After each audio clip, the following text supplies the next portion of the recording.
The Hound of Bakersville's? A hound it was. A hound it was, but not such a hound as any. Okay. It's coming! Sholmes's cry pierced through the thick wall of fog around us. Wisps of vapor flowed over the pistol as I cocked it, and I waited, breathlessly, in the stillness. The silence lasted for what seemed an eternity, until, at last, it appeared.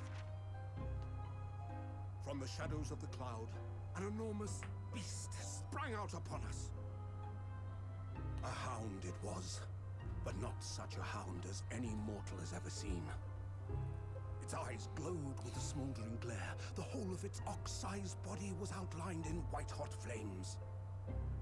Its rumbling pant and hideous howl, so terrified was I that I began to tremble with fear.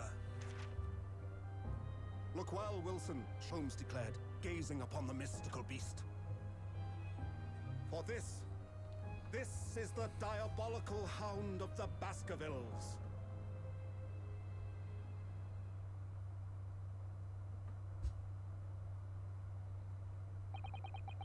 Our first 2 months in London passed in a flash.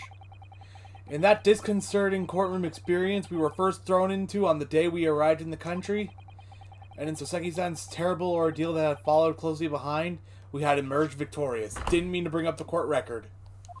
Starting out great. However, there then came an abrupt end to our opportunities to appear in court, which was hardly surprising, of course, since I was nothing more than an amateur, an unknown student of law from a faraway land. So life in our little office was very quiet. That is, until it was shattered one day by that fateful telegram. Faithful? Fateful. With a T, not a TH. 15th of April, 9:13 a.m. Naruhodo's Legal Consultancy.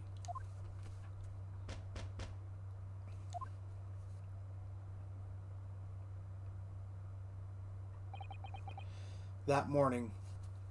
Hey guys, sorry the stream's a little late. That one's just straight up on me. Sorry about that.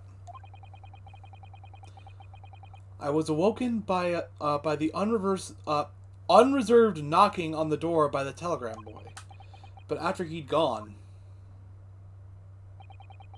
Susato-san's behavior became very obviously strange.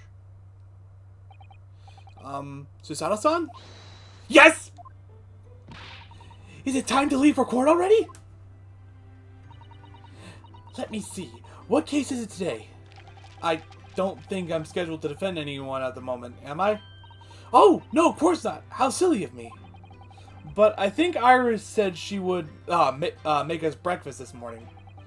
So, shall we go down to Mr. Sholmes' suite? Yes. Iris makes the most delicious breakfast food. She does, doesn't she? And once our bellies are full, we can leave for court in fighting fit form. Let me see. What case is it today? Here we go again.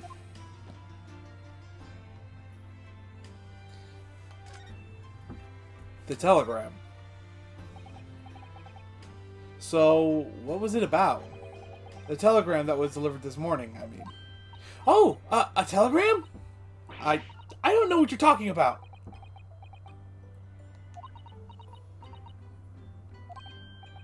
Sorry, but you're not getting away with that. Well, I didn't think I would. Actually, don't give it a moment's thought. It's nothing. Nothing interesting. Boring, in fact. Ahem. It was just a boring old telegram. That's 3 times now she's tried and failed to convince me it was nothing.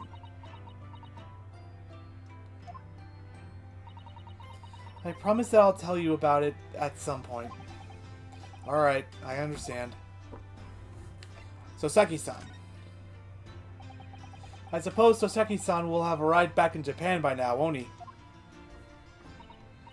Yes, I should think so. He left immediately after the terrible ordeal. Which would mean he should have completed the voyage already, or just be a few days away. A fortnight ago, we had that very long telegram from him. Do you remember, complaining of seasickness? but by and large, it seems the voyage has been going well. Is something wrong, Naruhodo-san? I was just wondering. What might have become of Soseki-san had he stayed in London, that's all. You mean, as regards to Lord Van Zeeks, the Reaper? Yes, I can't help wondering if seasickness would have, paled into insignificance in that case.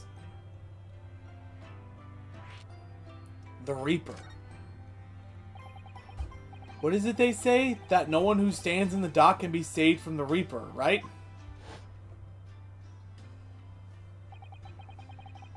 Like the way that nightmarish trial ended on the very day we arrived in London. Even 2 months on, the cause of that dreadful fire is still a mystery. Yes, but at least Soseki-san is safely out of the country now.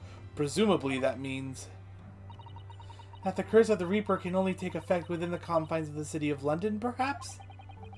Even if that's the case, it's little comfort. I have a terrible sense of foreboding. If the legend of the Reaper is to be believed, it would mean he wields the Sword of Justice himself. Come to think of it, I wonder what he's been up to these past 2 months. Surely not wielding that sword against more acquitted defendants. No, I don't think so. Apparently, Lord Van Zeeks hasn't appeared in court once since our last encounter. Oh? Yes, since Soseki-san's trial, he's withdrawn from judicial service again, it seems. Really? Just like before, when he wasn't seen at court at all for several years. So, it's just been me who's had to face him in his recent spat of trials then? Just my luck. I wonder if luck doesn't come into it. Sorry? What was that?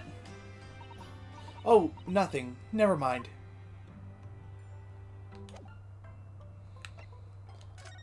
Well, let us move on to the Sholm Suite.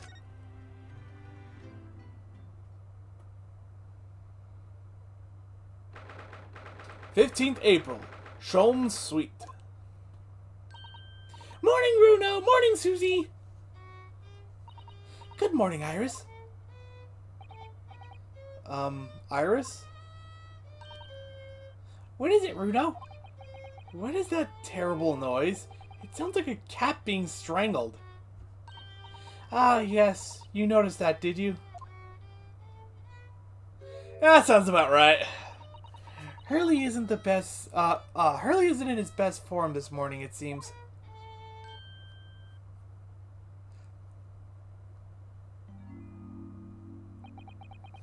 Hello?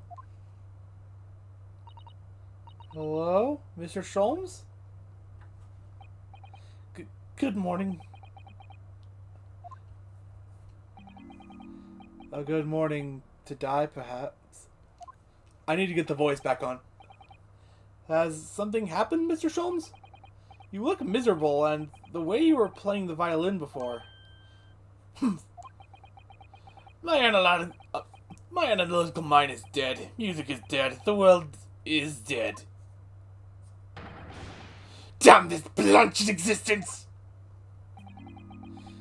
That's all it is, my dear fellow. Nothing of consequence.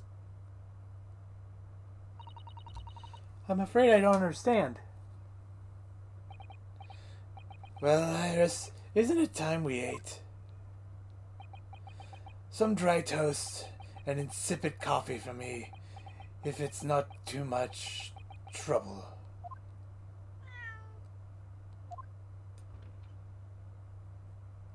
So, Sholmes adopted the, Soseki's cat? Oh look, it's Wagahi! Wagahai! Good morning, boy.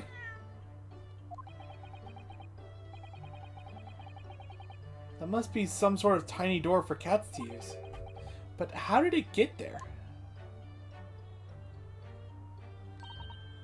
Well, everyone, time for breakfast!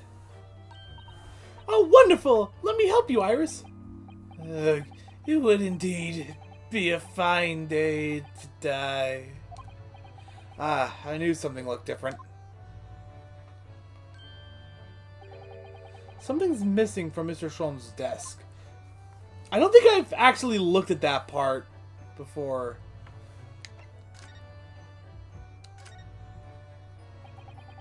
You seem to be very unhappy this morning, Mr. Sholmes. What's happened? I'm not used to him having zero energy. It used to be the case that in my hands, this violin sung like the dawn chorus. Its melisonic tones would make flowers bloom. Is he upset that we insulted his violin playing skills? It would? But now, the muses are unamused with me. The goddess of music has thrown me over. Whatever do you mean, Mr. Sholmes? For hours I have bowed, for days even.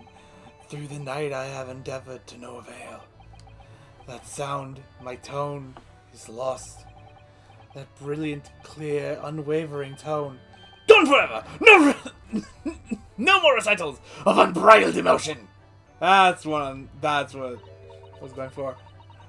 Well, you haven't been practicing much lately, have you, Hurley? Don't worry, I'm sure it'll come back to you. Oh, that's Ryunosuke's. Don't worry, I'm sure it'll come back to you in time. Heed my words, Mr. Naruhodo. The goddess of the arts are fickle. One day they bestow genius on a man, the next they unmercifully withdraw it. Oh, dear. Arrgh! Why is this happening to me? If they take the turn I have for the violin from me, what is left, for pity's sake? What is left?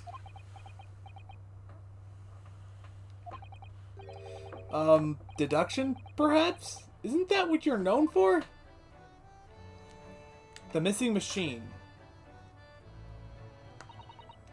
Mr. Sholmes, I don't like to pry, but your desk looks rather empty today. Ah, well done, Mr. Sato. Your observation skills do you credit. Oh, no, Mr. Sholmes. They pale into insignificance when compared to yours. You'd struggle to notice, wouldn't you? You mean Hurley's great I'm sorry, I need a second. Analytoscope? That's at Windibank's now. Sorry? At a Windy Bank? No, Windibank's, the pawnbrokery. Wait, what? Pawn? What? You mean you've pawned that enormous machine of yours? It has some considerable value, you see, quite undeservingly. But isn't it a very important machine for your work? I do wish you had consulted us if your situation had become so desperate. I should have gladly passed what little income I have to you. Dear madame, things are far from desperate.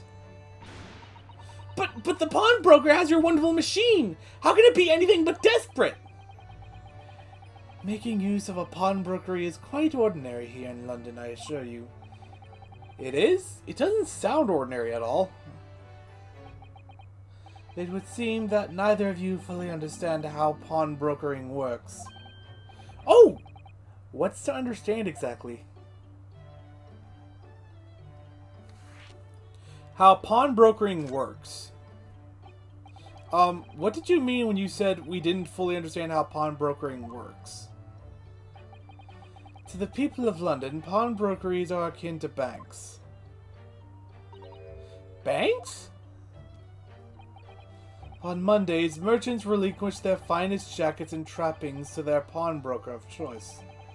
With the money they receive in return, they are able to trade happily through the week.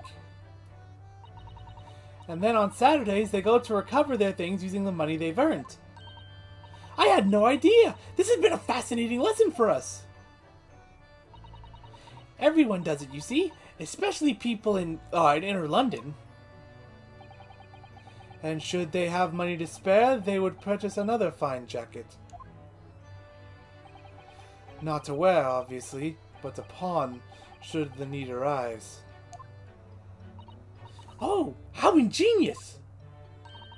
So whenever we have something that's getting in the way, we leave it at Windibank's, you see? The pawnbrokery can be thought of as an extremely secure vault. Who would have thought that even pawnbrokers are different here in Great Britain? Of course, you have to watch Hurley with it. Sometimes he pawns things he really shouldn't. Don't you, Hurley? I should have read that differently. That doesn't matter. The world is dead to me now. So I'm guessing that he pawned the machine when he really shouldn't have. And now he has to wait until Saturday to get it back when he's earned some money.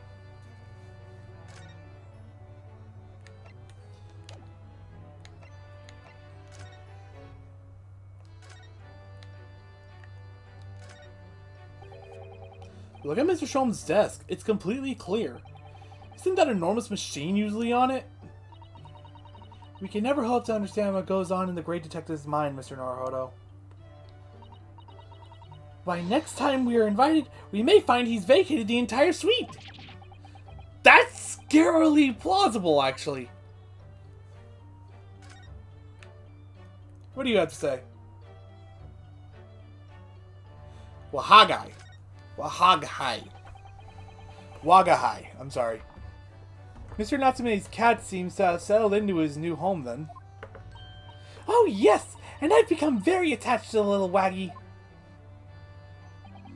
It would appear his previous owner is completely forgotten to him. Cats are unfeeling creatures.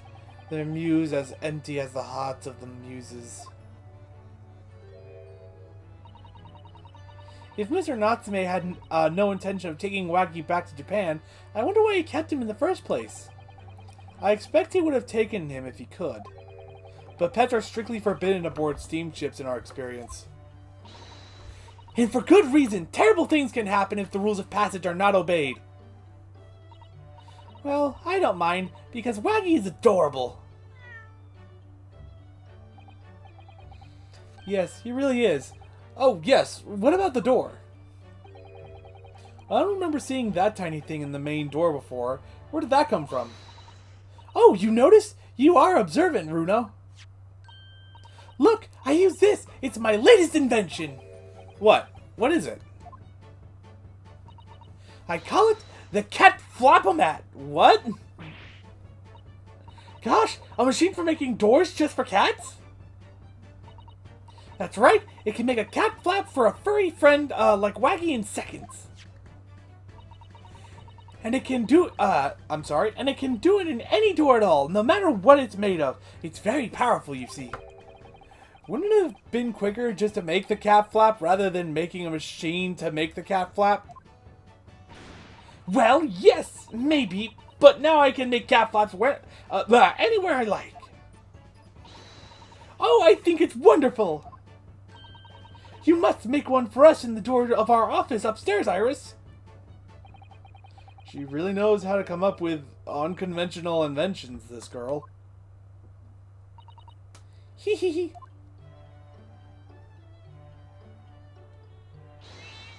Ah, cat. Oh, what was that? Wagahai? Yeah, she's... That's a cat. That is indeed a cat. What was that? Oh no! Wagahai's tangled up in your violin! Yeah, that's definitely about right. He thinks it's a toy.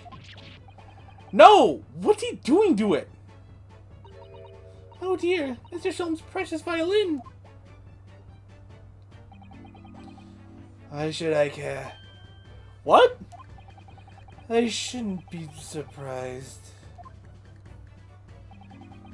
If the cat is a more accomplished musician than I now. Mr. Sholmes is really in poor spirits, isn't he? Well, anyway, I'll put it back where it lives, shall I, Hurley? Have the cat's reach if possible. Maybe we should assess the damage. Salmon. Where is that violin? There it is. So this is the violin, is it? It's a Stradivarius. One of the finest violins in the world, made by the renowned Italian luthier Antonio Stradivari. Oh, I see. It doesn't really look like anything special to me. I happened upon it, covered in dust, languishing in a pawn shop down a nondescript back alley. Okay. The broker had no idea of its value, so I was able to purchase it for a mere 55 shillings. How honorable of you. And until today, it has been my faithful companion in every great Paganini-inspired performance I have made. I ask you, is there a reason to live in a world devoid of music to tolerate this blanched existence? No! There is none! My voice got a little there, my high pitched. Mr. Sholmes? What, dear madame, what? My thoughts are preoccupied with fancies of release from this dull routine. Man, my voice is cracking a lot today. Well, it's about the violin. It looks very different to normal, don't you think?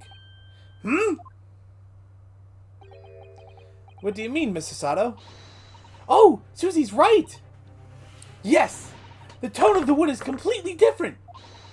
And that's not all. I'm sure there was no crack here before. Yeah, the cat probably did something. Wait, it's not even the right size, is it?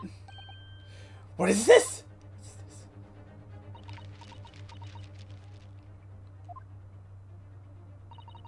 I'm terribly sorry to have to tell you this, Mr. Sholmes, but that instrument isn't a violin at all. Then what? I believe it's an entirely different instrument called a viola. What? What? What? Oh, Mr. Sholmes, are you alright? You're right! You are quite right! This isn't my faithful Stradivarius! So what? Pray, is this piece of string fruitsome? Not your faithful performing partner, then?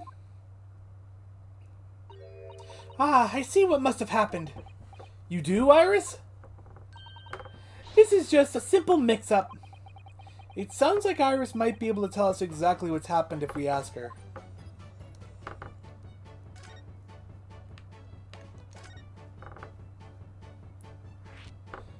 Mix-up. What did you mean by a mix-up, Iris? Well, you see, this viola, I mean, was at Windy Banks until last week. At the pawnbroker's? Not Mr. Sholmes' beloved musical partner? There's a proverb from the East, with which you are no doubt familiar, my dear fellows. Anyways, let a beloved child always let a beloved child travel. Yes, indeed. So you sent your beloved violin to the pawnbrokers in the hope that it would experience personal growth? Oh, what a wonderful idea! Last week, I pawned my great analytoscope in order to release my precious instrument. But it would appear Mr. Winnibang mistakenly furnished me with this tawdry fiddle instead. But my ears cannot be deceived by the hollow timbre of this piece of timber. No, but your every sense was deceived by the fact that it just had strings. Pshaw! A fine state of affairs this is! And why I always say, Mr. Naruhodo, never trust a pawnbroker! They will try to fiddle you every time! But earlier you told us that you could think of a pawnbrokery as an extremely secure vault.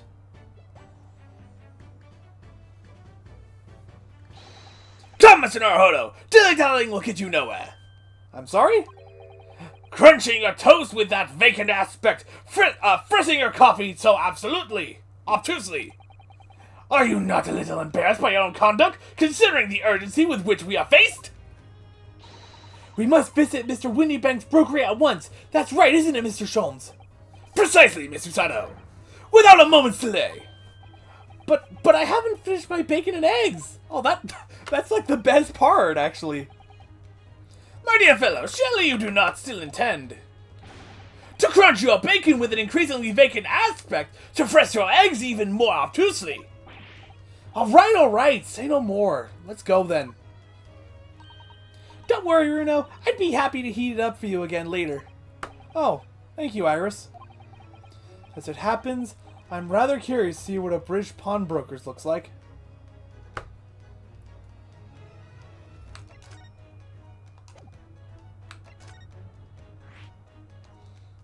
New location. Windy Bank Pawnbroker is probably a place we're gonna go. I'm gonna step out for a little bit. My voice is already starting to hurt, and I'm just gonna get something to drink.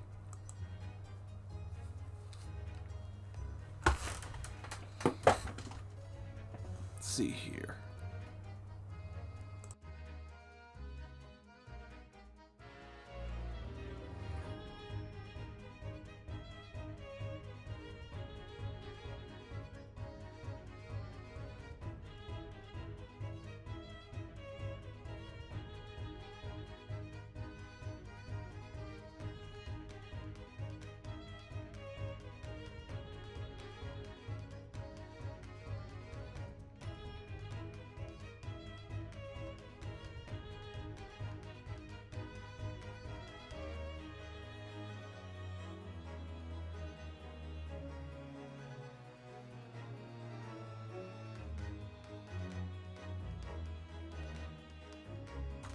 I'm back.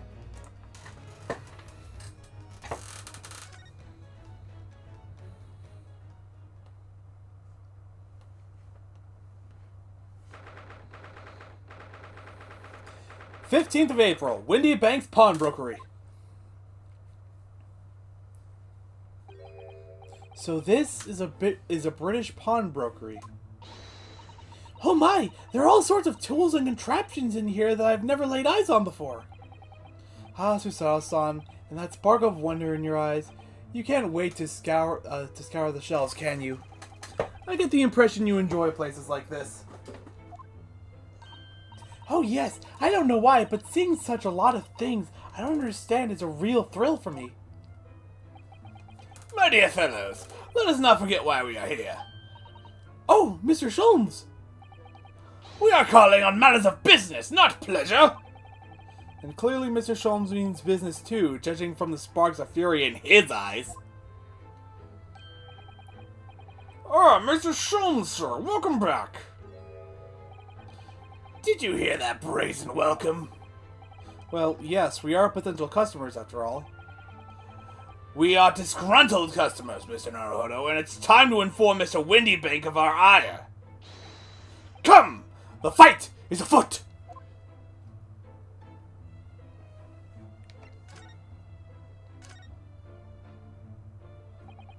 Naturally, you will recall this, which I retrieved from you some days ago. Yes? The second-rate fiddle is not my faithful instrument, Mr. Windybank. The color of the wood is different, it has holes in it, it's not even the same size. A wonderful summary of our observations, Mr. Sholmes. I'm so very sorry, sir. How utterly unforgivable of me, an inexcusable mistake from a pawnbroker. There is only one way to make amends. You could just get the right violin and give him back. What the fuck? I don't think that's necessary, sir.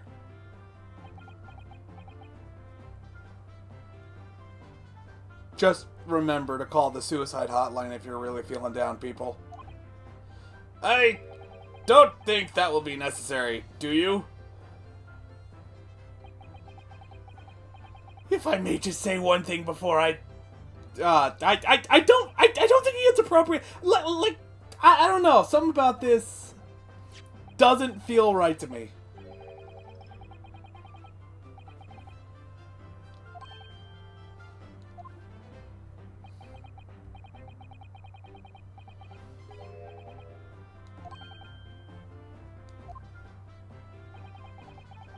So he didn't actually do it. Mr. Sholmes just took the nearest thing with strings and walked out.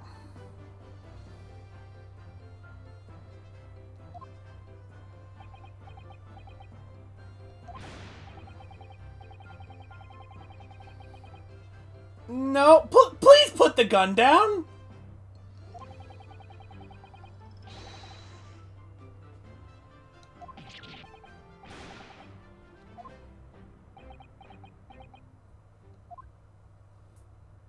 Thank you.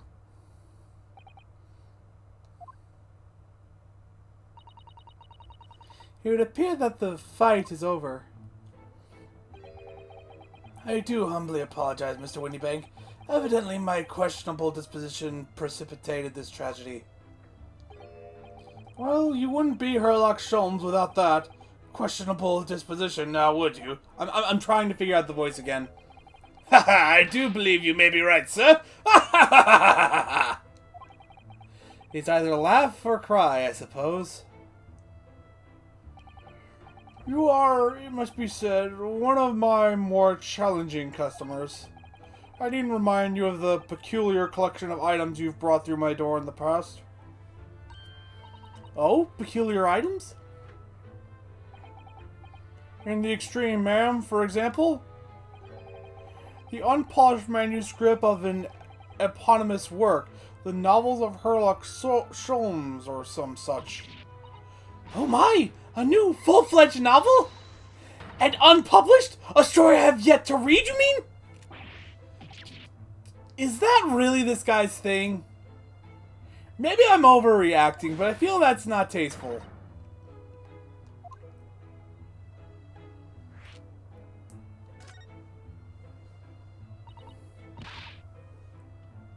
I must know more. Tell me everything. Wow, Sasan is really fired up now. Is there really an unpublished story under this very roof? Well, one day the gentleman here brought an old metal chest, you see. I should like to entrust this to your care for a while, Mr. Windybank. For a chest like that, 1 shilling, sir. Not a farthing more. It houses something of very great value indeed. The latest manuscript, recounting the adventures of one Mr. Herlock Sholmes. I beg your pardon? A manuscript? You wish to deposit a manuscript?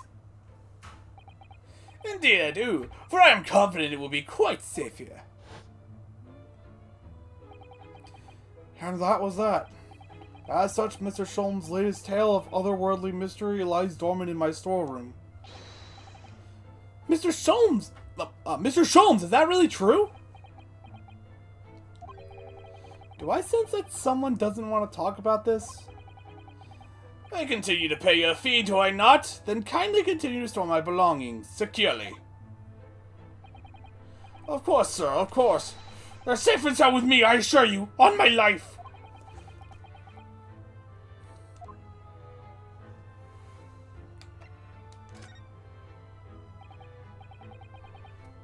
I wonder, could I ask you something?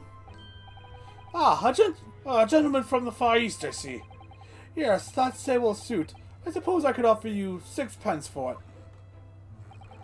Without wishing to offend, the tone is somewhat dull. Sorry? Aha! But for your splendid attire, ma'am. 5 guineas, no less. The colors are exquisite, the design exotic. Eastern artistry at its finest, I must say! Oh my, 5 guineas, you say? How interesting. Why do I feel as though I've suffered some sort of defeat here? Actually, I was hoping to ask you about your business. I've heard it said that pawnbrokers are used rather like banks here in London. Yes, sir, indeed. Many of my customers utilize the establishment as you describe. I keep switching this guy's voices, I'm sorry. I appraise their items and offer them a proportionate loan and 2 months of secure stowage. If in that time they repay the original sum to me, plus the agreed interest, their items are happily returned. But what happens if they don't pay you the money? And the items are offered for sale in my shop, as you can see on the shelves behind me. So you never sell items before the 2 months have passed then? That's right, ma'am, that's right! Which means some considerable responsibility rests on my shoulders. Should a customer's precious belongings be lost, the only recompense is for me to end it all. That's an overreaction. The very idea, Mr. Windy Bank, is an absurdity. One should never talk of one's demise so casually. Thank you. Says the man who was telling us it was a good day to die only this morning. But let us not forget that I have already helped you take measures to ensure such a tragedy never occurs. Oh, what sort of measures? I engineered a simple device, which Mr. Windybank has installed here in this shop. I call it the Red-Handed Recorder. Is that not so, Mr. Windybank?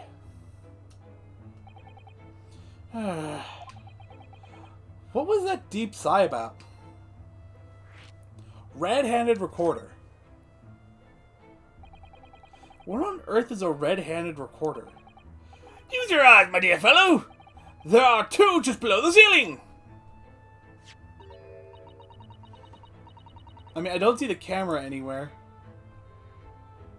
I can see what appears to be a camera attached to some sort of timing device.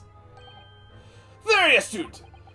It is indeed a camera, furnished with some 100 pieces of celluloid film.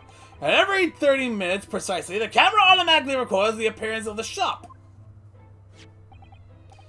Here, I have an example I can show you.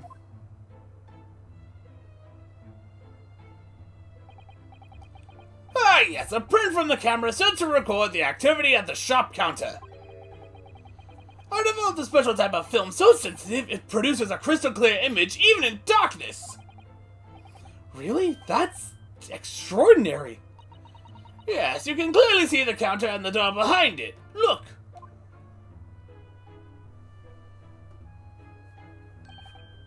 So you see, were someone to enter the premises with ill intent, his identity would summarily be exposed. But did you not say the photographic prints were taken at 30-minute intervals? Indeed, as you say, my dear madame. Then what if the incident were to occur in between times? One could only say, that would be a cruel twist of fate. I must confess, your devices have been giving me some cause for distress of late. I beg your pardon, Mr. Windybank? Surely there are anything but distressing. Reassuring is the word. It's the cost of film, sir. You most graciously placed not one but 2 cameras in my shop after all, which means I must pay for nigh 100 utterly useless prints every single day. I'm afraid the cost of the film will break me before I'm very much older.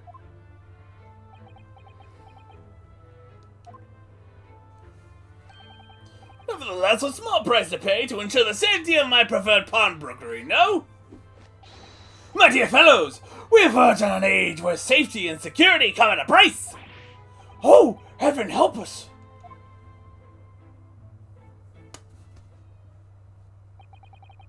Now then, Mr. Sholmes, allow me to return your precious violin. Ah, the very thing! Thank you, Mr. Windybank! Perhaps this might mark the end of the peculiar items you try to pop, Because if anything were to happen to one of them... This would be the only answer. Please stop. I really think you ought to stop waving that gun around. Someone could get hurt. Fear not! Sorry?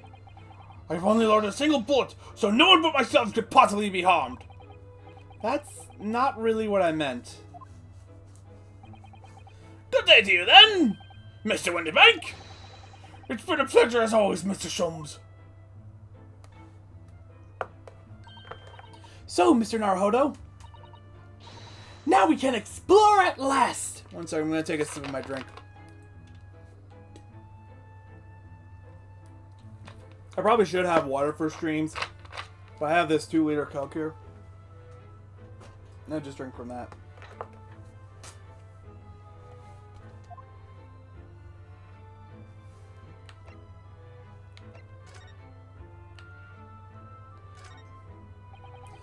I investigated thoroughly, but I can't find anything out of place. Okay, for a second I thought that was... Okay, here we go. Look at this! What could this lovely, big, shiny box be? That, my dear madame, is a music box. Surely you have such things in your own country. Oh my, yes, but I've certainly never seen one so large before. Shall we listen for a while?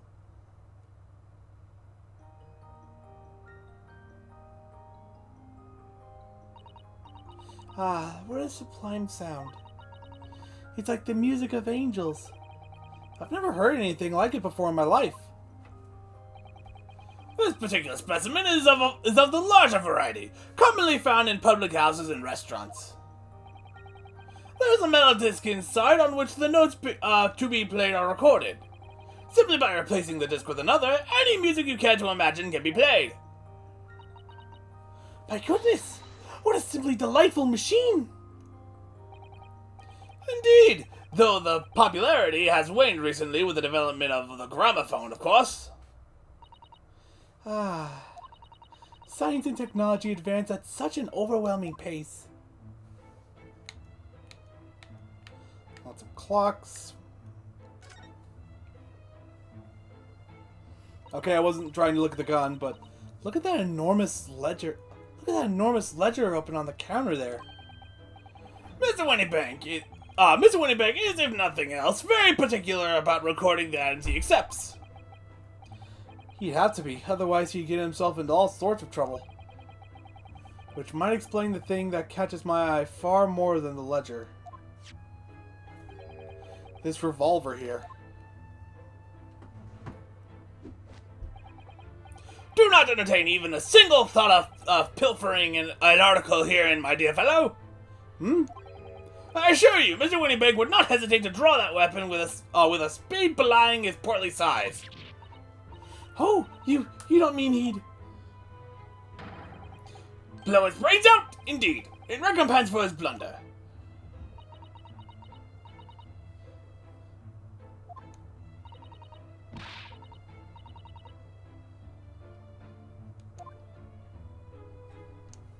I was actually looking at the shovels here and not the counter, but okay.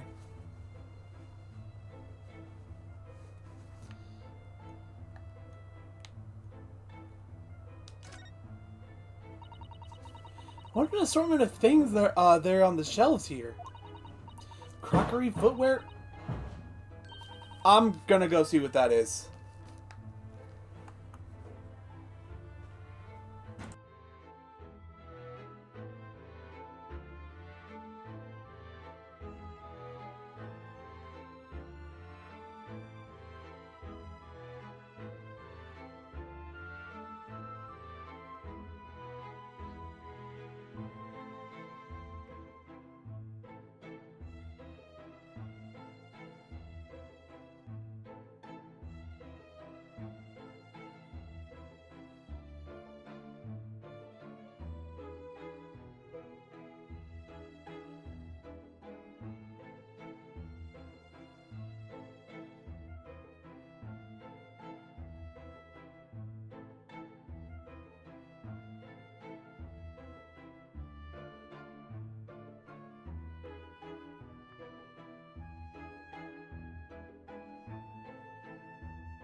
I'm back.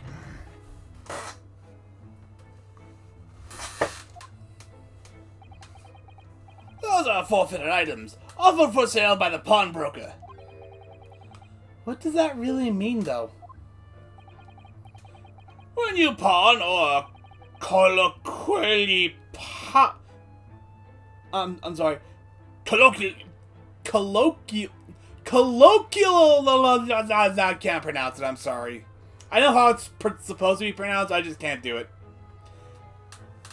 or pop an item, the broker loans you money against its worth. He stores the item for an agreed period of time, after which the loan must be repaid. If not, he is free to display it in his shop for sale, at a price of his choosing. Oh yes, now you've explained it. I'm noticing little price tags on everything. Of course, simply by paying the agreed interest on the loan, one can extend the period of safekeeping. So you may pawn that black garb of yours without fear, my dear fellow. My treasured university uniform? Never! It embodies my student spirit.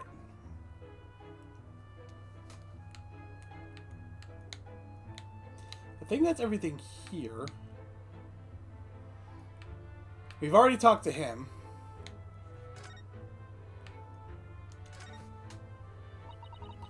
Now, what do you suppose this rather enormous machine does? It seems to have two little windows for looking through.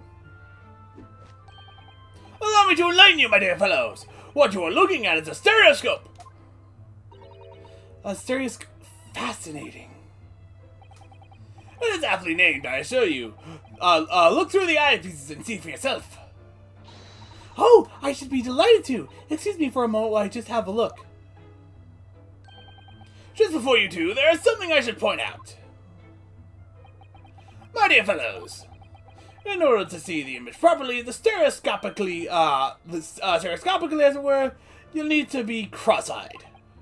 However, if that is beyond you, it is of little consequence today. Alright then, I'm going to try it.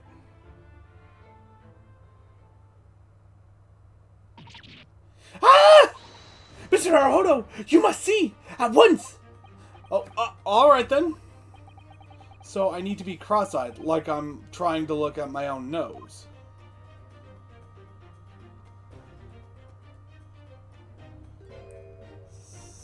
Oh yeah, that's the, one of the jurors from the, I'm trying to figure it out.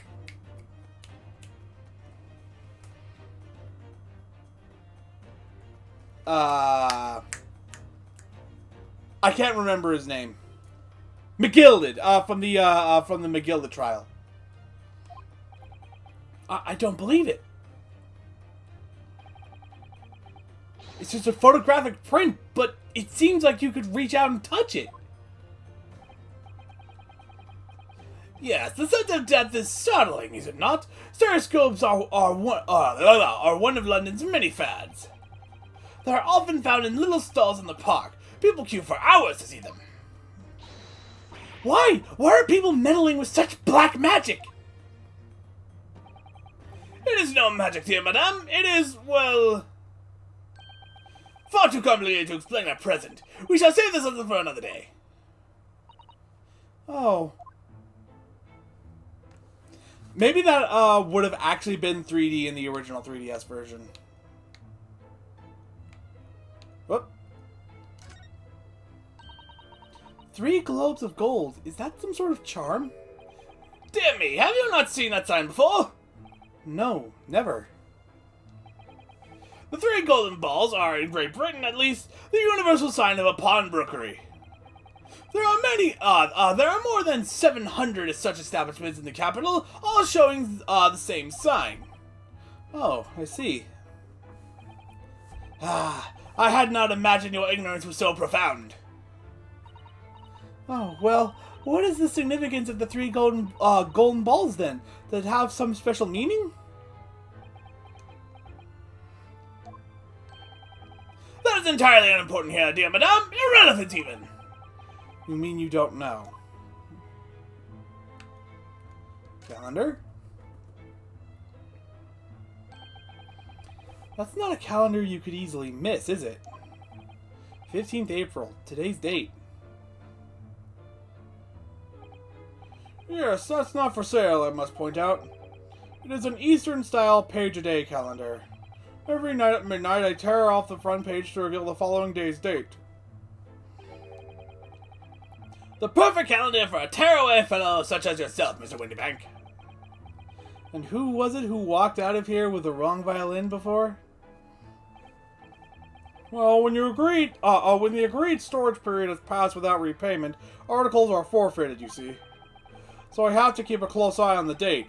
It's something of a pawnbroker's obsession, you might say. Oh yes, I can see you're very dedicated to your job.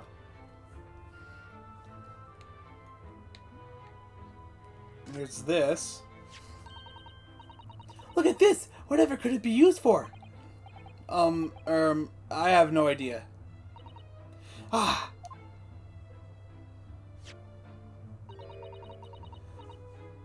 There's a small catch here. Just look! We're going to open it, aren't we? Oh my, that's amazing! It has some sort of spring-loaded mechanism. Which we'll never manage to put back the way it was before. I have no idea what that is. What are you two doing? What? Us? Nothing! No, nothing at all! Whatever this device is, it seems to have a pair of little windows to look through. I feel as though I've seen something rather similar to this before. Probably the stereoscope thing. What? Only a tuppence for it? That ain't fair and you know it! The article is barely worth a penny, miss! I cannot offer more! Sounds like there's an argument brewing over by the counter. Come on, that can't be right! Have you even had a proper butcher's at it? I've seen all I need to see, young girl! Girl? Wait, don't we know? I'm sure I recognize her, also from the McGilda case. Oh, yes! It's the young lady from Mr. McGilda's trial 2 months ago. Her name is Gianna Lestrade, my lord. She's a chancer, earns her crust among large crowds, but even people of their presses. What's commonly called a pickpocket.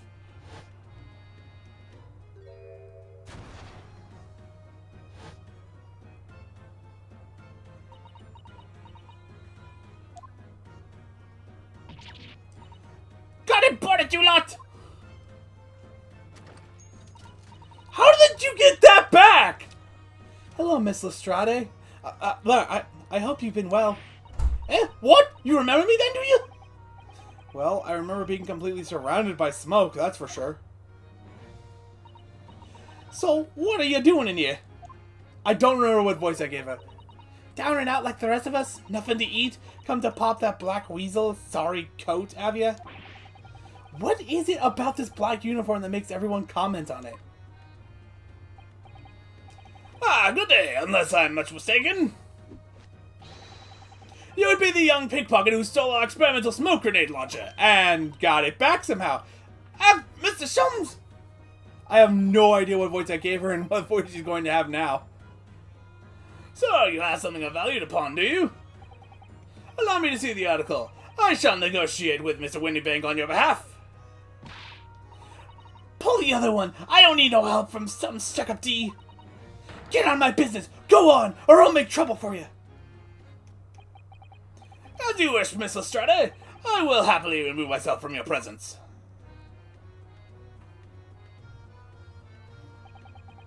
He's really done it. He's gone. I accidentally opened the court record again.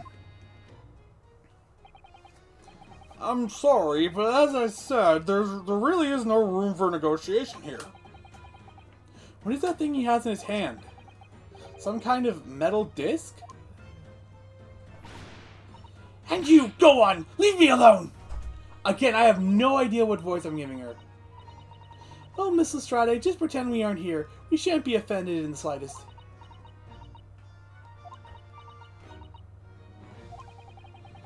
Susanna-san can really stand her ground when she wants to. Whatever.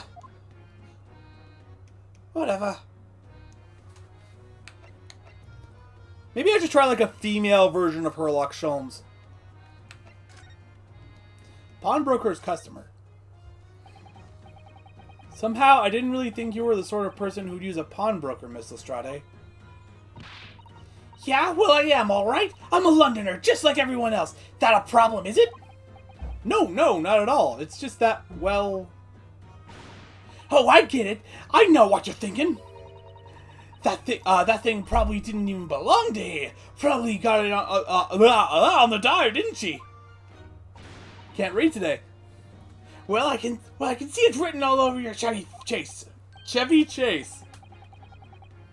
Well, I might have been thinking something along those lines. You're not going to deny it, Mr. Naruhodo? All right then. I'm just going to come out and ask you straight. Do you pawn things that you steal from other people? Well, I don't know how best to answer that, really.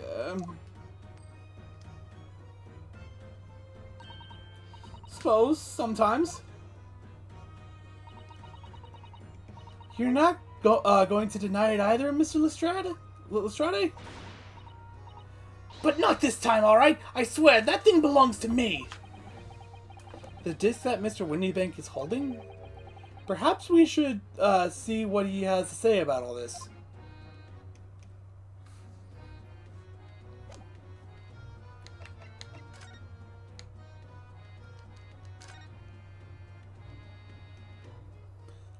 Miss Lestrade's disc. Mr. Windybank, what exactly is this metal disc that Miss Lestrade has brought in? 1 second.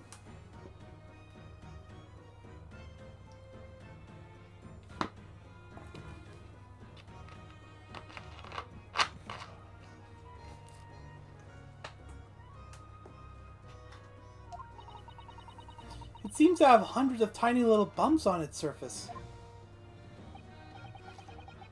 Oh, this is a music disc, you see, for use inside a music box.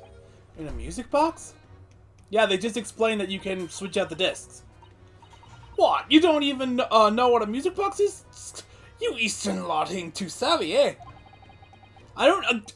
my voice word just keeps switching. I'm sorry. I know what a music box is. I've just never seen one of these discs before.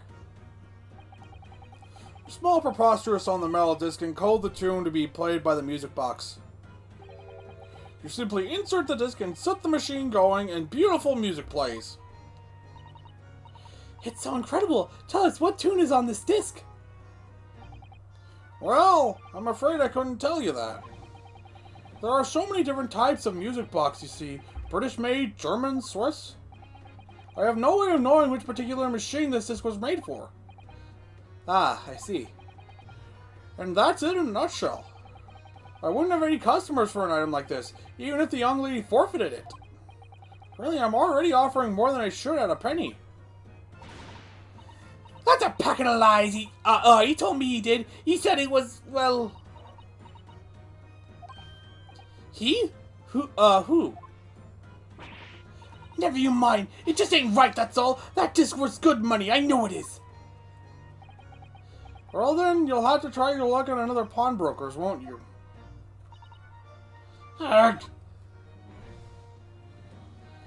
Gina Lestrade.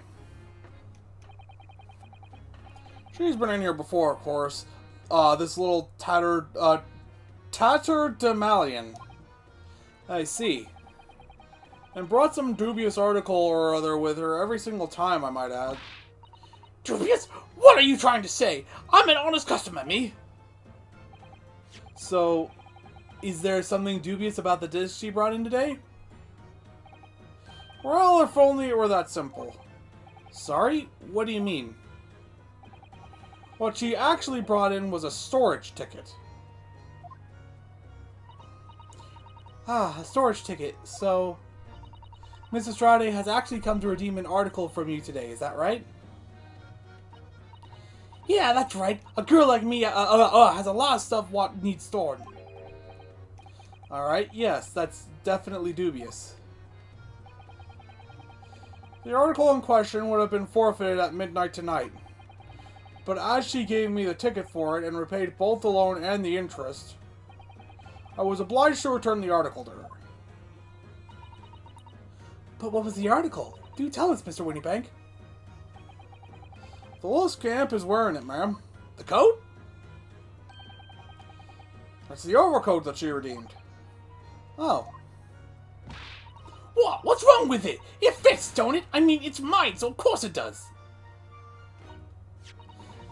So, what about the disc then? How does that come into all this?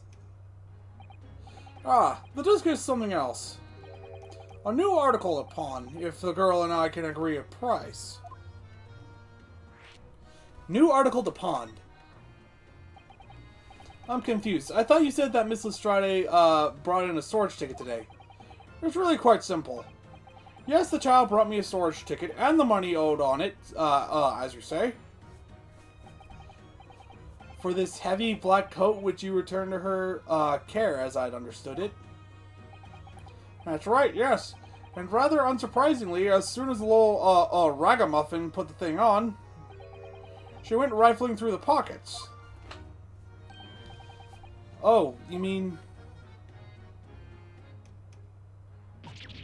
What? Don't you think it's rude to stare at a lady?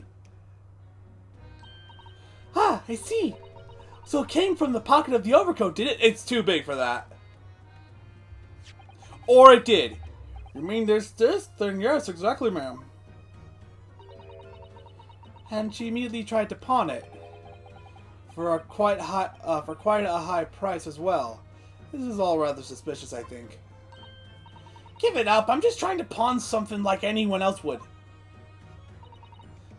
Miss Lestrade, may I ask who deposited the overcoat here in the first place? Well, me. It doesn't really appear to be your size. Me old man. It's me old man's, ain't it? Is it, Miss Lestrade? I figured she was homeless and had no parents. Yes, this is definitely all rather suspicious.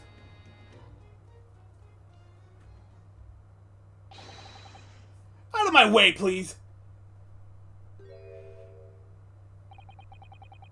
Who is this picture postcard English gentleman?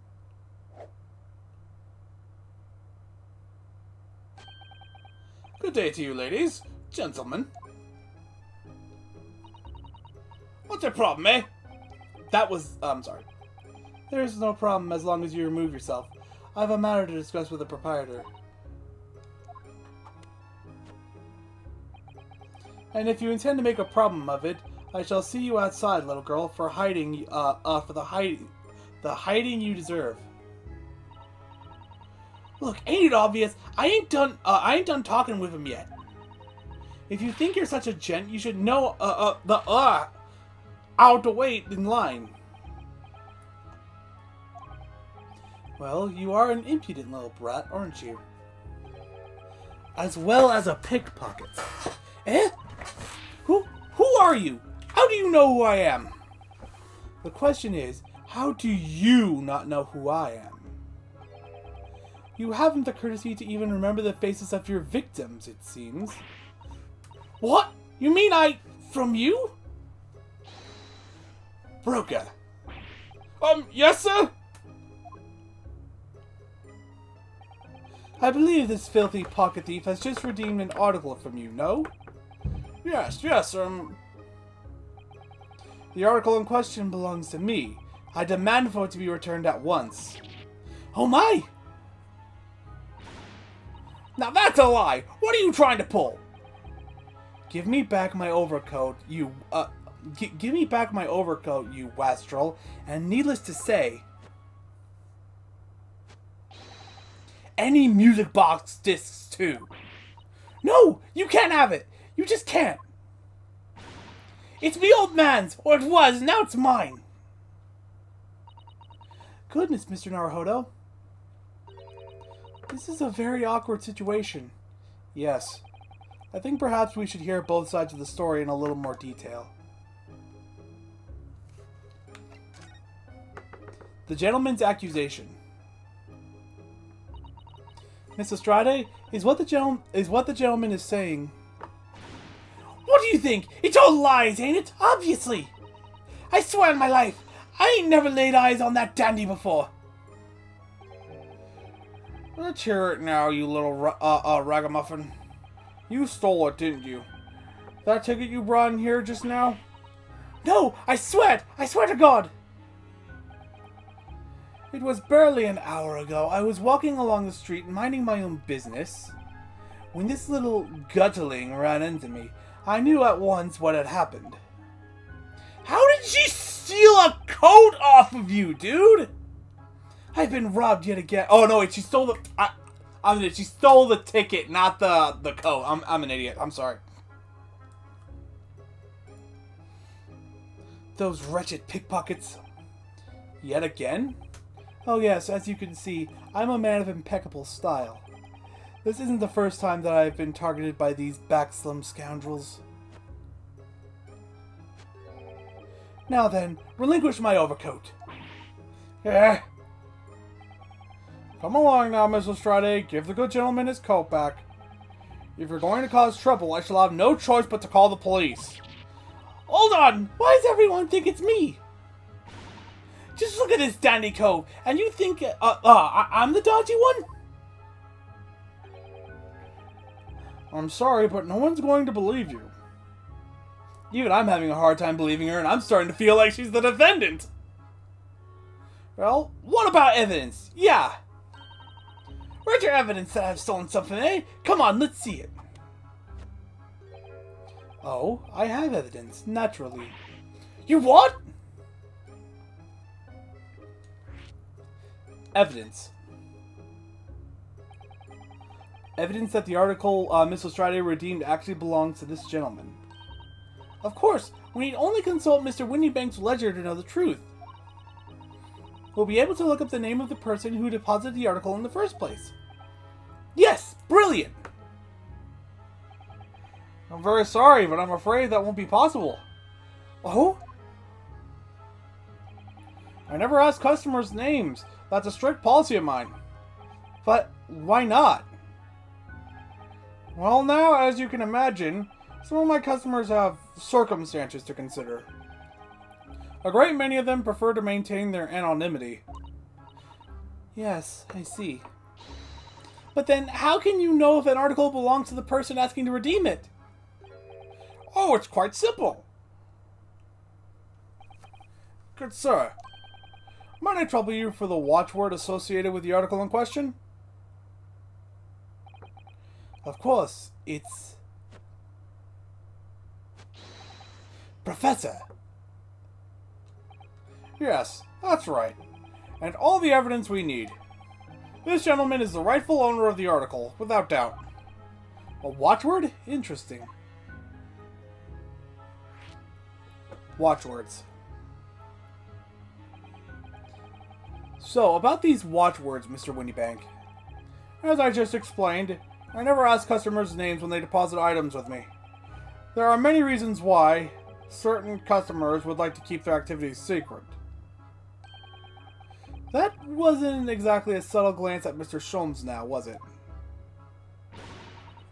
Great detectives have no dark secrets! None at all!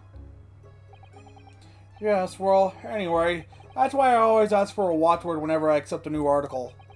In many ways, it's like the secret combination of numbers used to unlock a vault. The date of deposit, a description, and a watchword uniquely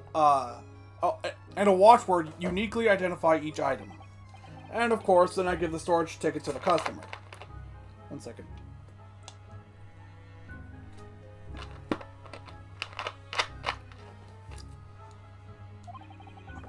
When someone comes to redeem something, I ask for the ticket and the watchword. And if that someone tells you the correct watchword, you return the article? That's right, sir, yes, just as soon as the requisite fee is paid. And I have supplied you with the information you require already, but for the avoidance of doubt, the article in question is an overcoat deposited 2 months ago on 15th of February. With a watchword of Professor. Wait, I'm sorry. Months ago, okay. All perfectly correct information, sir. But how?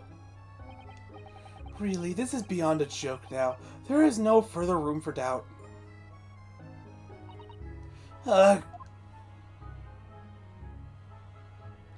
She's still insisting that it's her coat. Picture postcard gentleman. Excuse me, but who are you? One would expect the inquirer to introduce himself first. Though clearly you are not British, so perhaps our ways are foreign to you. Oh, sorry, yes. We're from the, the Empire of Japan. We're stuttering here. Stuttering here, yes. I mean, that is correct in my case, not Ryuno's case.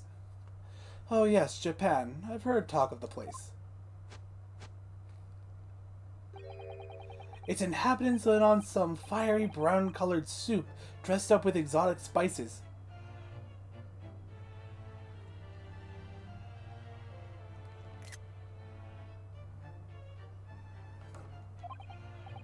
You might be thinking of somewhere else. And what was that theatrical gesticulation about? Perhaps, anyway, if you're a gentleman, sir. You offer your own first name first before inquiring after the name of another. Of course, yes. I'm Ryunosuke Naruhodo. I'm a lawyer. Well, a student of law, really. My name is Susato Mikotoba. I am Mr. Naruhodo's assistant. I see. My name is Benedict. Yes, Edgar Benedict. Enchante. He's so refined in how he holds himself and how he speaks, but that name is suspicious. Did we just get the... Yeah. Edgar Benedict. Could it be one of the names in Mr. McGilded's book? Now, to the matter at hand. My overcoat! Return it at once, to someone with the style to carry it off. Every move he makes, every breath he takes, I can't stand watching him. And she gave it back. So, let that be an end to the matter. And thank you for your custom, Mr. Egbert, Benedict, sir. With such reasonable rates of interest, I may even decide to come back. This is why I hate grown-ups. Just because I'm a diva, everyone thinks that makes me a liar. And the contents of the coat pockets, if you please, broker? But of course, sir. Here's a disc for you. Just this one? Pardon, sir? I was expecting another, that is, I deposited another. Another disc? Oh dear. I regret to inform you, sir, that what was deposited with me was merely the overcoat. The disc happened to be in one of the pockets, but I was completely unaware of it until now. So, Gutterling, you're hiding more of what's rightfully mine, are you? Serious, eh? I don't know nothing about it. Something tells me she's actually telling the truth here. Very well. Then I shall bid you farewell. Say goodbye to style. Wait a minute, that disc is mine. Ah! What do you think you're doing, you little tramp? You've drawn blood, you filthy animal! Oh my, yes! There's blood on the disc! It's because of all those sharp little bumps. The man must have scratched his finger on them. I found it first, alright? I mean, it belonged to me, old man. So you're not having it. Oi, you take it. Me? If I hang on to it, they'll have it off me again. So you keep hold of it. Miss Estrade, why is this so important to her? The music box disc has been entered in the court record. A metal disc used to play music in a mechanical music box. The piece of music which remains unidentified is stored on the disc by means of small protrusions. You there, in the black livery. Hand that disc to me at once, please. No, don't! He's lying! Grown-ups are all liars! What do I do now? How am I going to resolve this?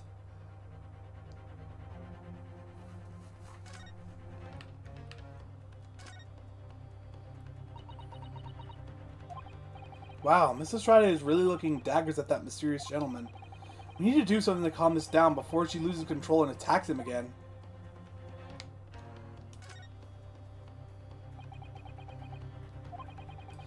Look at those piercing eyes. He's clearly in no mood to talk.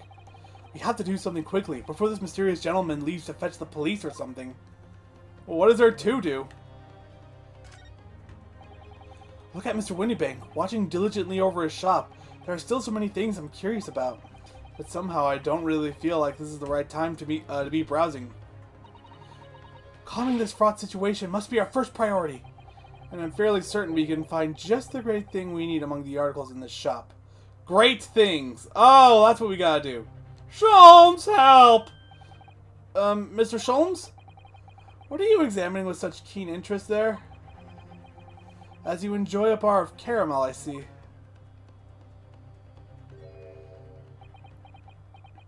He's probably trying to figure out how it works. So, you found me at last, Mr. Naruhodo. Yeah, to be fair, he has a point. After that young pickpocket sent me on my way, I was forced to lurk in the shadows. Cruelly ostracized as the rest of you partook in the jovial atmosphere of fellowship. I had nothing to occupy my mind, but was too ashamed to let society see what my downfall had done to me. So, feigning mock interest, I pretended to examine the tedious trinkets in this desolate place. Whilst, as you shrewdly observed, gnawing on the only friend I have left, this 7% solution of caramel. Pray, do claim to understand the depths of my despair, Mr. Naruhodo, but how could you? I was so lonely, so desperately lonely. Then why on earth didn't you rejoin the conversation? Things have gone from bad to worse here, you know. Yes, I overheard much of your conversation. Or rather, in my craving for human contact, my ears devoured every word that was uttered. You really were sad, weren't you? Poor Mr. Sholmes, I feel simply awful for you. It would seem that my inferences are correct. Oh, surely you're not able to tell us that you've solved the entire case once again? My dear madame, sometimes I wonder, were my genius for deduction to be commoditized? How much could I pawn it for? It seems Mr. Sholmes has had another of his flashes of inspiration. But who knows if it will help us resolve the situation between Miss Estrada and the mysterious gentleman. What's the right thing to do? Listen to the deduction! You always listen to Sholmes' deduction! Always! Well, Miss Estrada, it would appear you find yourself in something of a predicament. Psst! Where in the blue blazes have you been, eh? Pardon? When a lady's in trouble, a Chuchen's supposed to be there to help. Straight away! Not an hour later! Harsh. And who, pray tell, are you? Mr. Egbert Benedict, you have, in my eyes, a veritably encyclopedic array of curiosities about your person. Nevertheless, there are two immovable conclusions I have drawn. I beg your pardon? The first is this. The true reason your visit to this pawnbrokery today is something you have not yet revealed. And the second is this. A considerable crime is in contemplation, one you will orchestrate with intent to steal a vast sum of money. Well, Mr. Benedict, what say you to my deductions? How? He's turned as white as a hard-boiled egg. It would seem that once again, Mr. Sholmes has made a flawless deduction. Just who do you think you are, sir? Ah, yes, as I hoped. That is precisely the pained expression I was looking for. So, shall we begin? The time has come for yet another of Herlock Sholmes' Logic and Reasoning Spectacular! The Great Deduction! The game is afoot! Topic 1. Mystery Man's Aim.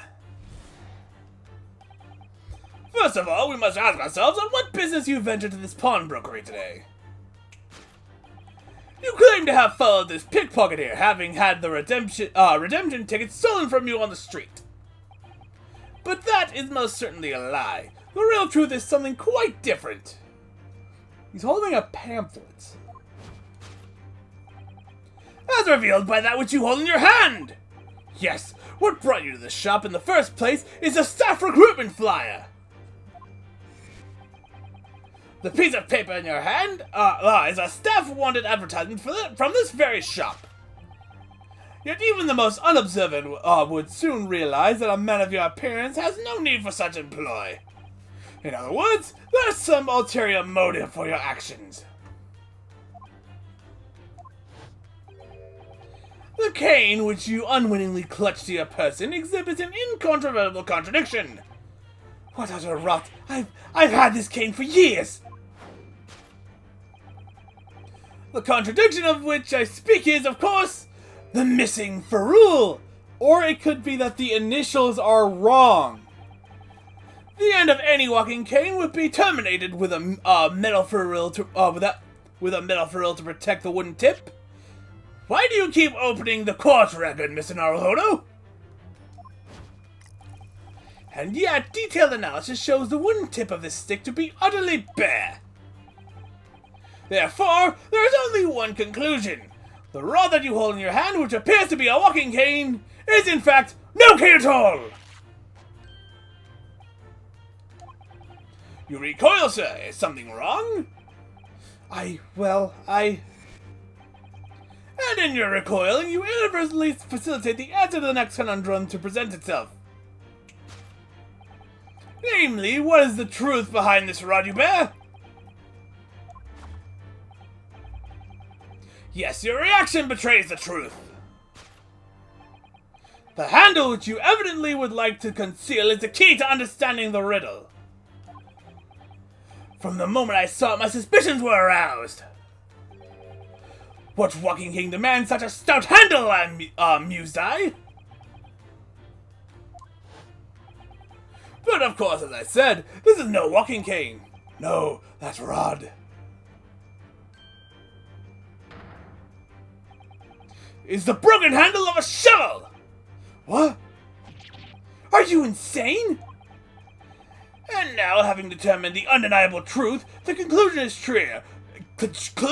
I'm sorry, I can't talk today. Your true motive for coming here was to take employment at this establishment in order to excavate the ground beneath the premises.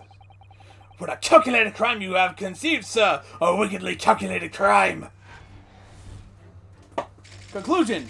To tunnel underneath the pawnbrokery. Topic 2. Great crime. Now, Mr. Benedict, let us continue. For we must expose the details of this elaborate crime you have in the planning. This is utterly absurd.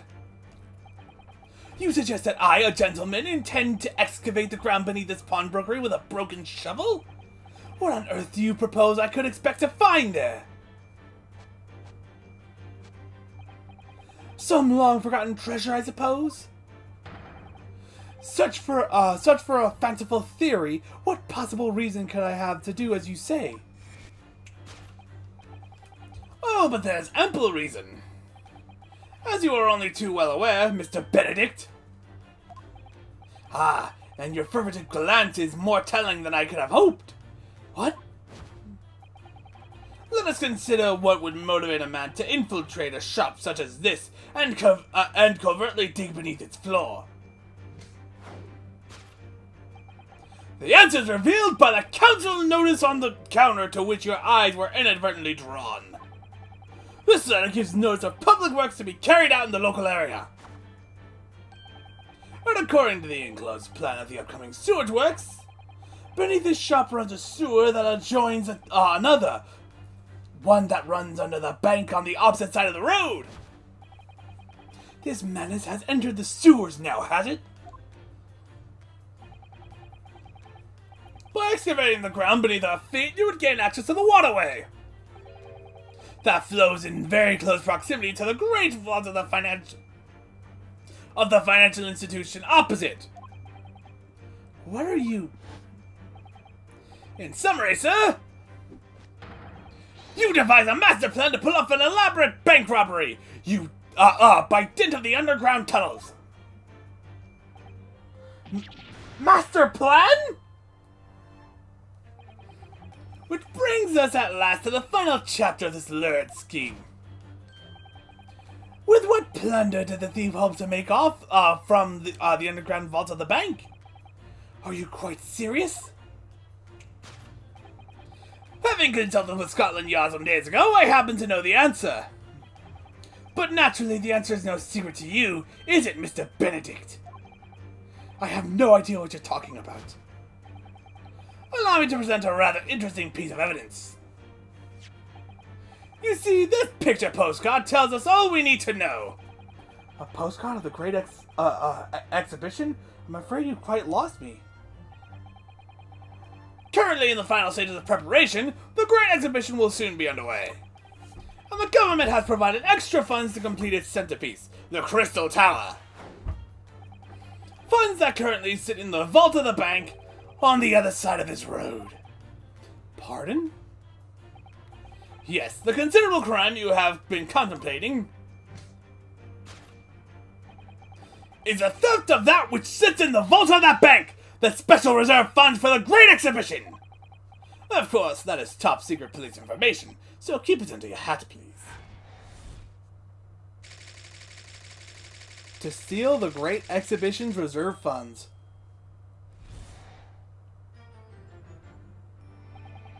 Thus concludes Sherlock Holmes' great deduction of this pawnbrokering puzzle.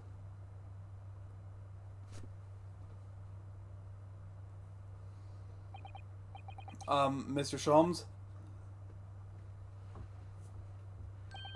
Well, Mr. Naruhodo? An impressively upbeat deduction for a detective racked with loneliness, would you not agree? Was it true what you said about the bank over the road and what it has in its vault? Indeed, though few know of its existence, it's one of the government's most closely guarded secrets. Drexen told me in the strictest confidence. But you just announced it to everyone here, rather loudly, in fact. Ah! And if it's such a big secret, how would Mr. Benedict have come to find out about it? There can be but one explanation for that. Clearly it is because the man is a criminal! But what if he didn't know anything about the money in the vault? If he is a criminal, as you said, then buying a brand new shovel is sure to be the first thing he does now that you revealed the secret. Oh! Or if he doesn't, maybe Mr. Windybank will. He already has plenty of shovels here, after all. Oh, on my life, I assure you, I'm not so unscrupulous. Well, hopefully this has taught you a valuable lesson. Sensitive information must be handled with the utmost of care. One can never be sure that someone privy to secrets won't disclose them. And once the word is out, it's out. Perhaps I'll think twice before confiding in you next time, Mr. Sholmes. An excellent idea, Mr. Naruhodo, an excellent idea.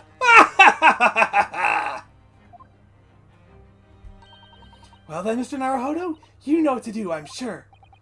Yes, let's listen to the great deduction again and see if we can massage it into shape. Very well then, let us start once more from the beginning. Of Sherlock Holmes' magnificent logic and reasoning spectacular.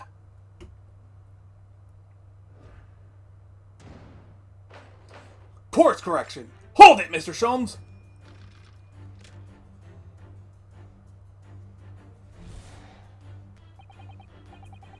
First of all, we must ask ourselves on what business... Can I skip this? I'm holding down the button, but I can't seem to speed it up. You claim not to follow this pickpocket here, having had the redemption ticket stolen from you on the street. But that is most certainly a lie. The real truth is something quite different. As revealed by that which you hold in your hand. Yes, what brought you to the shop in the first place is the staff recruitment flyer. Probably the cane, actually. So, by Mr. Sholmes' reasoning, Mr. Benedict came here in order to apply for a job so he could dig down through the floor. Yes, in an attempt to tunnel into the sewers to gain access to the money in the vault of the bank across the road. But he wouldn't get very far with a broken shovel, would he? No, I think it's fair to say his motives lie elsewhere. The question is, where? What did Mr. Benedict here have at, what did bring Mr. Benedict here at this particular point in time?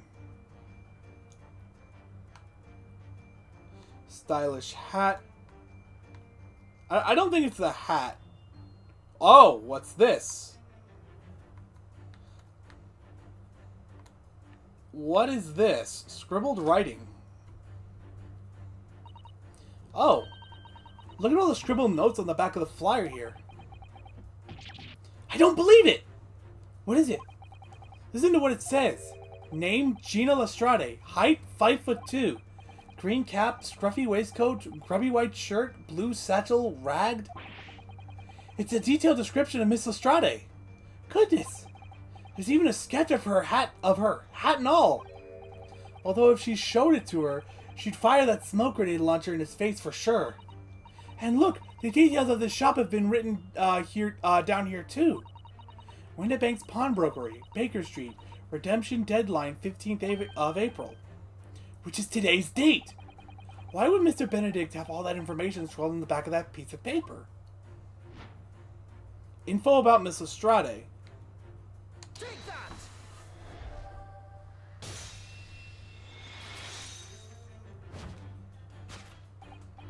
Ah, yes. What brought you to this shop in the first place is the info about Miss Lestrade. Quite so, my dear fellow. It would appear that the writing and sketch on the reverse of the flyer pertain to the pickpocket, Miss Lestrade, and to Mr. Windibank's pawnbrokery here. Ah!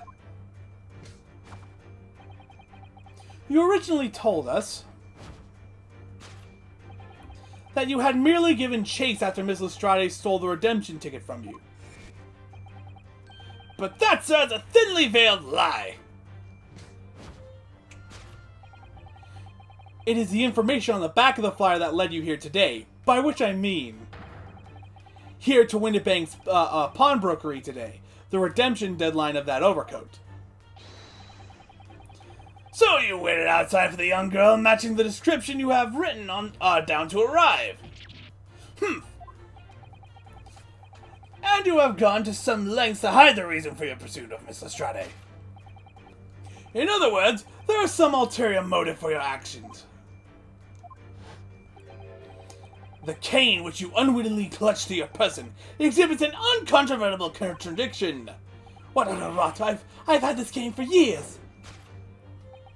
The contradiction of which I speak is, of course, they pointed at the initials first and they don't match his. What's a ferrule? It's the metal cap commonly found on the end of a cane, Mr. Naruhodo. Ah, the bit of that, the bit that makes the nice clacking sound on the pavement? Yes, exactly. Mr. Sholmes is right. It appears to be missing on this cane. But it doesn't actually look broken, does it? No, it doesn't. Though, the gentleman certainly did recoil when Mr. Sholmes identified the cane as suspicious.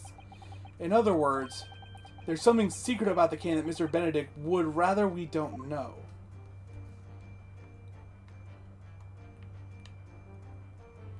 Initialing. Look here, Miss Usato. There are some letters on the handle. Ah, yes. Those must be initials, I think. In the West, it's customary for people to engrave their belongings with the first letters of their names. So Herlock Sholmes would be HS, you mean? That's right. And the initials on this cane, obviously... Oh. AG? Why does it feel as though that's not quite right? Take that!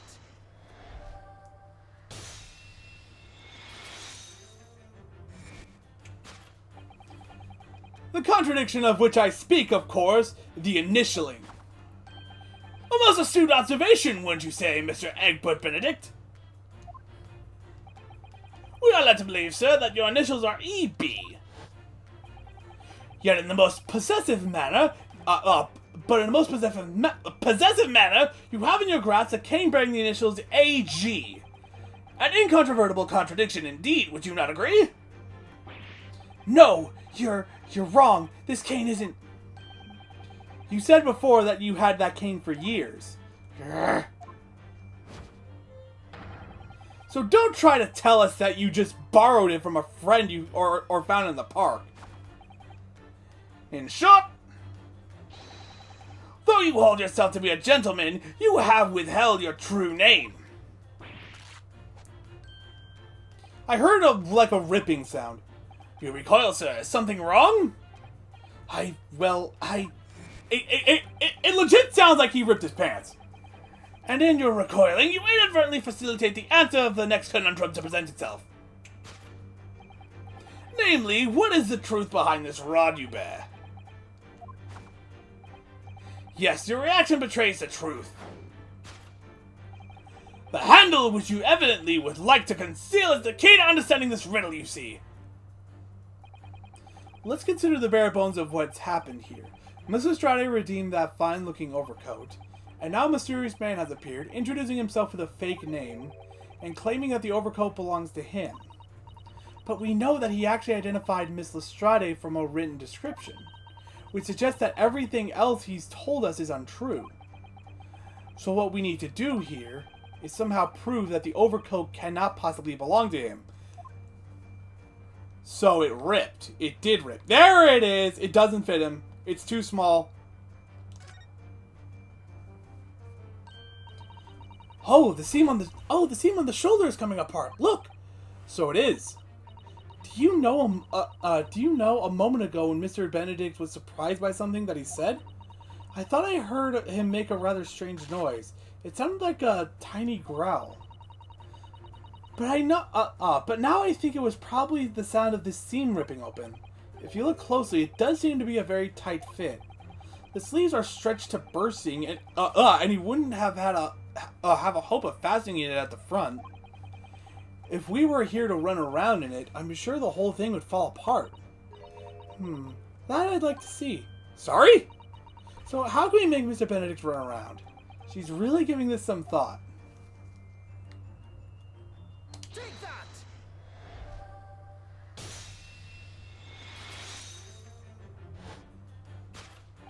The split seam, which you evidently would like to conceal, is the key to understanding this riddle you see. Yes, because the overcoat is rather obviously a poor fit. Having forced it over your broad shoulders, the seam is already breaking apart. My suspicions were aroused from the outset! When you so baldly lied about your name and so boldly waylaid his pickpocket. Arg! This catalog of untruths has all been for one very specific purpose. To steal the article that the young girl redeemed from Mr. Windybank. Arg! But what really irks me is this. I'm gonna take a drink of my soda.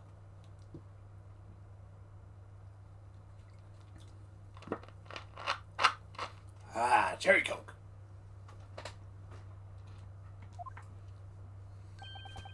The considerable crime I initially imagined has been considerably curtailed.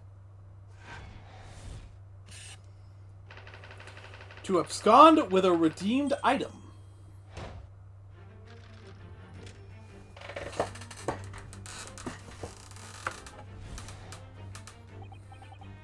Now, Mr. Benedict, let us continue. For we must expose the details of this elaborate crime you have in the planning. This is utterly absurd. You suggest that I, a gentleman, designed a wheeze to filch some tawdry article of ponage? Have you forgotten that I redeemed the article in proper manner using the watchword? Excuse me. Had I not been the one to deposit it in the first place, how could I possibly have known the relevant details? Sipas? Oh, but the watchword can be discovered. As you are only too well aware, Mr. Benedict.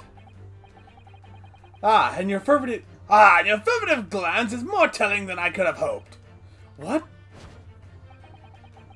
Let us consider how one might come to learn a secret watchword relating to the pawned property of another. The method is revealed by the council notice on the counter to which your eyes were inadvertently drawn. Probably the ledger, actually. The direction of deduction must change rather dramatically now, I think. Yes, no more talk of tunneling into the sewers. Which is a pity, because it all sounded rather exciting. Anyway, you can't deny that this mysterious gentleman did know the watchword.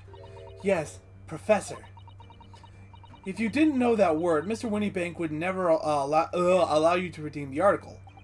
Or, looking at it another way, if you did know that word, Mr. Winniebank would allow you to redeem the article whether it was yours or not. So the question is, could this gentleman have found the watchword out somehow? Can't look at the ledger. Notelet. Look at this, Mr. Sato. It appears to be a memo that Mr. Winniebank has scribbled to himself. Let's see. What does it say? Oh, Professor.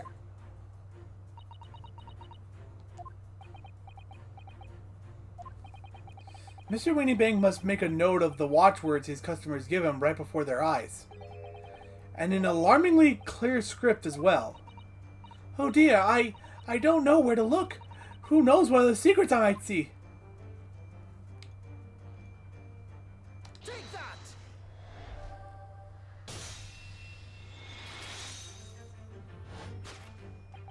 The method is revealed by the notelet on the counter to which your eyes were inadvertently drawn. Yes, the broker here follows the same procedure whenever a customer comes to redeem an article. He asks the customer for the watchword and notes down the response uttered on a notelet he has to hand. Then he consults his ledger and confirms whether or not the watchword matches that of the article in question. I would expect nothing less of a diligent pawnbroker. But his diligence clearly has its disadvantages. What are you talking about? It is increasingly apparent that you were present in this shop before your accusation against Miss Estrade. In all likelihood, you followed her inside and then observed her talking to Mr. Winniebank. When the diligent broker made a note of the watchword, as in his common practice, you observed him writing the word Professor on the notelet beside the ledger. And that, sir, was the master plan you devised to steal the pawned article from the young Miss Estrade. Master plan? Which brings us at last to the final chapter of this lurid scheme. Why would you go to such lengths to redeem that particular article from this pawnbroker? Are you quite serious? For an ill-fitting overcoat hardly seems to justify the effort, much less a worthless music box disc. But naturally, you had very good reason to make them yours, didn't you, Mr. Benedict? I have no idea what you're talking about. Allow me to present a rather interesting piece of evidence. You see, this picture postcard tells us all we need to know. This article we're talking about are the overcoat and the music box disc that was in one of the pockets, which according to Mr. Winniebank isn't even worth a penny. And yet this man went to such lengths to steal them. Why?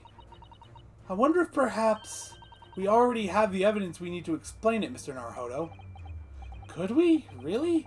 I better have a thorough look through all the evidence we've collected so far. I can't bring up the court record. All we have is the armband and the music box disc.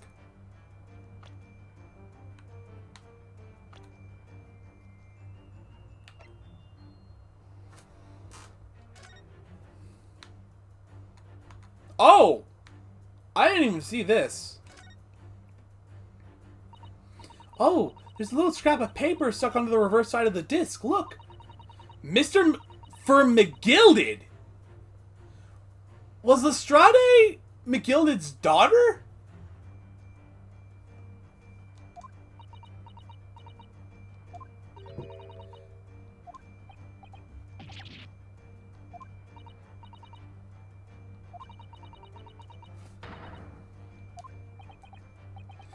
Why was his name on this disc?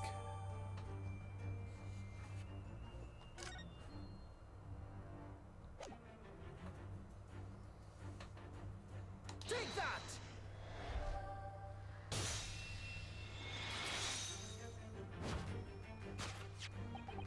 You see, this music box disc tells us all we need to know. What's that on the back? It reads, "For McGilded."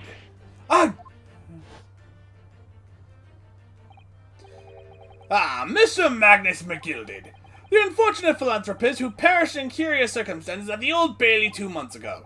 A prominent man in London, though his loan-mongering demonstrated a distinct lack of scruples. So, you're an associate of his, are you? Or perhaps a subordinate? Mr. McGilded was a man of unusually small stature. He was precisely the right size for that overcoat that you squeezed yourself into. Your true identity remains shrouded in mystery, Mr. Egbert Benedict. But the final conclusion here is crystal clear. The reason you came to this pawnbrokery today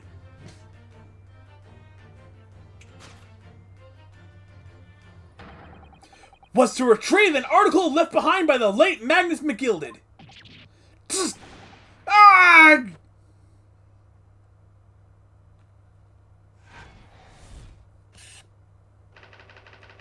To acquire an item deposited by Mr. McGilded.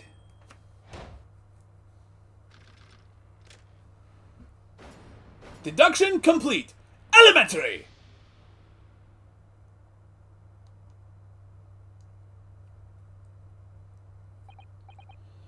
Well, well, Mr. Magnus McGilded. Not a name I expected to hear in these circumstances.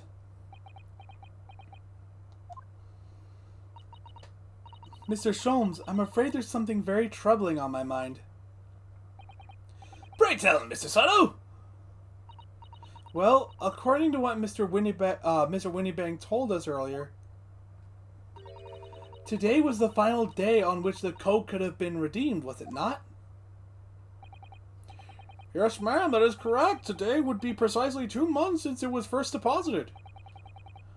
Well, today is the 15th of April, so 2 months ago today.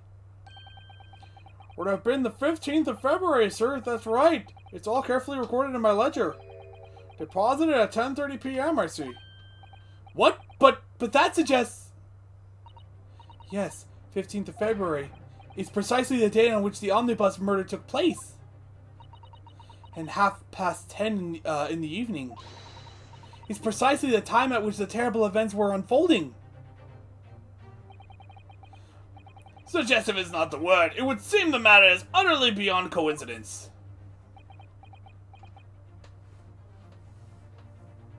Lestrade is her, is his daughter, isn't she? You are, of course, at liberty to make whatever outlandish deductions you choose, however. I must insist you hand over the music box disc, now. It would be a terrible shame for you to return to your native land in a box. What do I do? Absolutely not! There are some things a man must protect, at all costs. This may well be one of those things. And again, it may not. Mr. Windibank! This is my shop. I cannot allow any harm to come to my customers. If that were to happen, I should have to take my own life. Mr. Windibank, no! Alright, that's enough.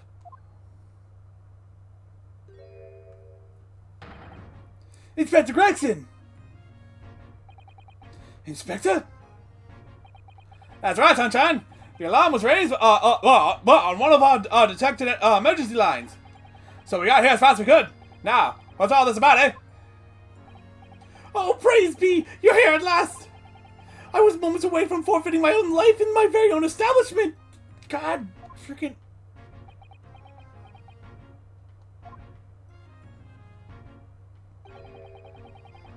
It would seem you have the upper hand.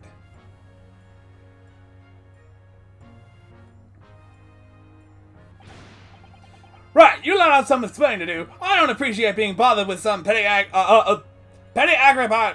boggery. Petty? Mr. Windibank very nearly met it with his end. Yeah, by his own gun, as far as I can tell. Oh dear. The whole of Britain could meet it with its end if I don't get to the bottom of the case I'm supposed to be working on.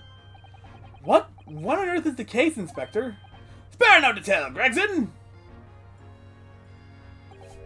I might have said a little too much.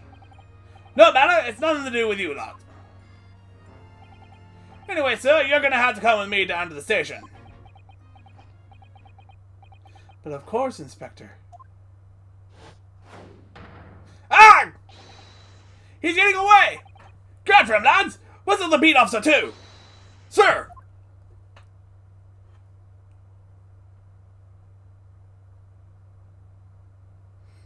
You did not drop your chips, though. There's been a spat of theft at pawn shops around here recently. So we fitted emergency buttons underneath the counters for brokers to let us know when there's trouble. Oh, Inspector, I was very worried there for a while. Very worried indeed.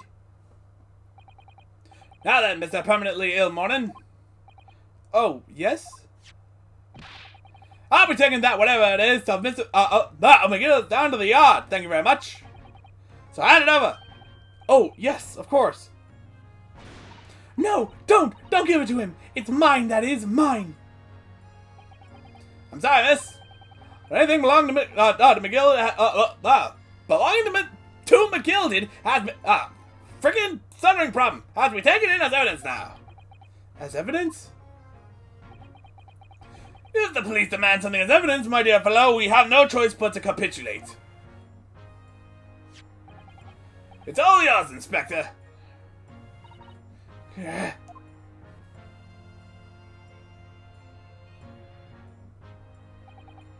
And so we handed Mr. McGillard's disc over to Officer Gregson, Inspector Gregson, and were summarily turfed out of the shop and onto the street.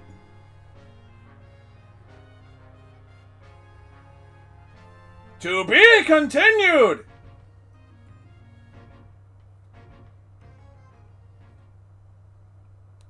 Alright. That will be it for today's stream. Next time I will be streaming will be Saturday at 2 p.m. with Mass Effect Legendary Edition 2. It'll be the last time we're looking at the remaster of Mass Effect 2, as we will be doing Lair of the Shadow Broker and most likely the Arrival DLC as well.